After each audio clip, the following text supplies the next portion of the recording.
ಇನ್ನು ರಾಜ್ಯದಲ್ಲಿ ಪ್ರಶ್ನೆ ಪತ್ರಿಕೆ ಸೋರಿಕೆ ಪ್ರಕರಣಗಳು ಹೆಚ್ಚಾಗ್ತಿದ್ದಾವೆ. ಸೋಷಿಯಲ್ ಮೀಡಿಯಾಗಳಲ್ಲಿ ಪರೀಕ್ಷೆಯ ಪ್ರಶ್ನೆ ಪತ್ರಿಕೆಗಳು ಹರಿದಾಡ್ತಾ ಇದೆ. ಅದರಲ್ಲೂ 1ನೇ SSLC ಪ್ರಿಪರೇಟರಿ ಪರೀಕ್ಷೆ ಪ್ರಶ್ನೆ ಪತ್ರಿಕೆ ವಿದ್ಯಾರ್ಥಿಗಳ ವಾಟ್ಸ್ಆಪ್ ಗ್ರೂಪ್ಗಳಲ್ಲಿ ಹರಿದಾಡಿದೆ. ಈ ಬಗ್ಗೆ ಸಾಲು ಸಾಲು ವರದಿಯನ್ನ ಬಿತ್ತರಿಸಲಾಗಿತ್ತು. ಸದ್ಯ ರಾಜ್ಯ ಶಿಕ್ಷಣ ಇಲಾಖೆ ಎಚ್ಚೆತ್ತುಕೊಂಡಿದೆ.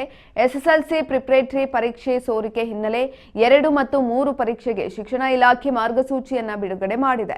ಜೊತೆಗೆ DDPI ಹಾಗೂ BEOಗಳಿಗೆ ಪರೀಕ್ಷೆಯ ಜವಾಬ್ದಾರಿಯನ್ನ ಕೂಡ ನೀಡಲಾಗಿದೆ. ಮಾರ್ಗಸೂಚಿಯಲ್ಲಿ ಏನಿದೆ ಹಾಗಾದ್ರೆ? 1ನೇ SSLC ಪೂರ್ವ ಸಿದ್ಧತಾ ಪರೀಕ್ಷೆಯ ಪ್ರಶ್ನೆ ಪತ್ರಿಕೆ ಲೀಕ್ ಆಗಿತ್ತು. ಇದರಿಂದ ಎಚ್ಚೆತ್ತ ರಾಜ್ಯ ಶಿಕ್ಷಣ ಇಲಾಖೆ 2 ಮತ್ತು 3ನೇ ಪೂರ್ವ ಸಿದ್ಧತಾ ಪರೀಕ್ಷೆಗೆ ಮಾರ್ಗಸೂಚಿಗಳನ್ನು ಬಿಡುಗಡೆ ಮಾಡಿದೆ. DDPI ಮತ್ತು BEOಗಳಿಗೆ ಪರೀಕ್ಷೆ ಜವಾಬ್ದಾರಿಯನ್ನ ನೀಡಲಾಗಿದ್ದು, ಪ್ರಶ್ನೆ ಪತ್ರಿಕೆ ಸೋರಿಕೆ, ಅವ್ಯವಹಾರ ನಡೆಸದಂತೆ ಸೂಚನೆಯನ್ನ ಕೂಡ ನಡೆಸಲಾಗಿದೆ. ಅಷ್ಟೇ ಅಲ್ಲದೆ ಪ್ರಶ್ನೆ ಪತ್ರಿಕೆ ಸೋರಿಕೆ ಮಾಡಿದವರ ವಿರುದ್ಧ ಕಾನೂನು ಕ್ರಮವನ್ನು ಜರುಗಿಸಲಾಗುವುದು ಅಂತ ಎಚ್ಚರಿಕೆಯನ್ನ ಕೂಡ ನೀಡಲಾಗಿದೆ.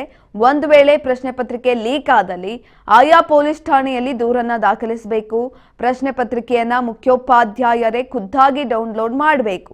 ಇನ್ನು ಪ್ರಶ್ನೆ ಪತ್ರಿಕೆ ಗೌಪ್ಯತೆಯನ್ನು ಕೂಡ ಕಾಪಾಡಬೇಕಾಗತ್ತೆ. ಡಯಟ್ ಪ್ರಾಂಶುಪಾಲರು ಪರೀಕ್ಷಾ ಕೇಂದ್ರಗಳಿಗೆ ಭೇಟಿಯನ್ನ ಕೊಟ್ಟು ಪರಿಶೀಲನೆಯನ್ನ ನಡೆಸಬೇಕು ಅಂತ ಸೂಚನೆಯನ್ನ ಕೂಡ ಕೊಡಲಾಗಿರುವಂಥದ್ದು.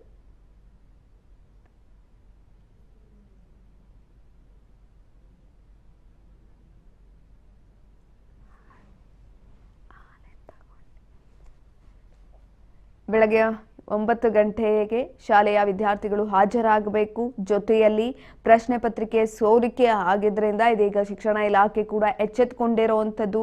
ಸೋಷಿಯಲ್ ಮೀಡಿಯಾದಲ್ಲಿ ಪ್ರಶ್ನೆ ಪತ್ರಿಕೆ ಸೋರಿಕೆ ಆಗಿ ಎಲ್ಲರೂ ಕೂಡ ಶೇರ್ ಮಾಡ್ಕೊಳ್ತಾ ಇದ್ರು. ವಿದ್ಯಾರ್ಥಿಗಳ ವಾಟ್ಸಪ್ ಗ್ರೂಪ್ನಲ್ಲಿ ಆ ಪ್ರಶ್ನೆ ಪತ್ರಿಕೆ ಹೋಗ್ತಾ ಇತ್ತು. ಇದೆಲ್ಲವನ್ನ ಗಮನಿಸಿದಂಥ ಶಿಕ್ಷಣ ಇಲಾಖೆ ಇದೀಗ ಎಚ್ಚೆತ್ತುಕೊಂಡಿರುವಂಥದ್ದು.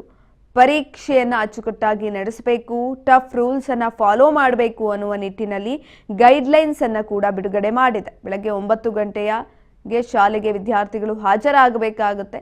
ಅದಾದ ನಂತರ ಪರೀಕ್ಷೆ ವಿದ್ಯಾರ್ಥಿಗಳು ಮೊಬೈಲ್ ನಿಷೇಧ ಈಗಾಗಲೇ ಆಗಿರುವಂಥದ್ದು. ಇನ್ನು ಶಿಕ್ಷಕರಿಗೂ ಕೂಡ ಈ ಸಂದರ್ಭದಲ್ಲಿ ಮೊಬೈಲ್ ನಿಷೇಧವನ್ನು ಮಾಡಲಾಗಿದೆ.